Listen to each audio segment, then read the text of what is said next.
శతాధిపతి పౌలును రక్షింపను ఉద్దేశించి వారు ఆలోచన కొనసాగనీయక మొదట ఈదగలవారు సముద్రములో దుమికి చాలు మొట్టమొదటిగా ప్రియ సహోదరి సహోదరుడా, నీ ఆత్మీయ జీవితం పగిలిపోతుంది కదూ, నీ ఆత్మీయ జీవితం బద్దలైపోయిన స్థితిలోకి వెళ్తుంది కదూ.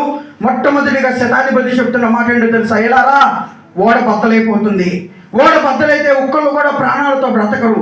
ఓడ బద్దలైపోతే ఒక్కళ్ళు కూడా ప్రాణాలు దక్కించుకోరు, సముద్రంలో మునిగిపోతారు. కాబట్టి మీరందరూ చేయవలసింది ఏంటో తెలుసా? మొట్టమొదటిగా ఈదగలిగిన వారు ఏం చేయాలి? ఈత వచ్చిన వారు సముద్రంలో దూకి ఈదుకుంటూ దరికి వెళ్ళిపోండి అని చెప్పాడు. ఈ సందర్భాన్ని ఆధ్యాత్మికంగా మనం తీసుకుంటే ఈత అనగా ప్రార్థనకి సాదృశ్యం అండి. ఈత అంటే దేనికి సాదృశ్యం? ప్రార్థనకి. నీ ఓడ బద్దలైపోయిన స్థితిలో ఉంటే మొట్టమొదటిగా నువ్వేం చేయాలో తెలుసా? ప్రార్థన అనే ఈతతో నీ ఓడను రక్షించు.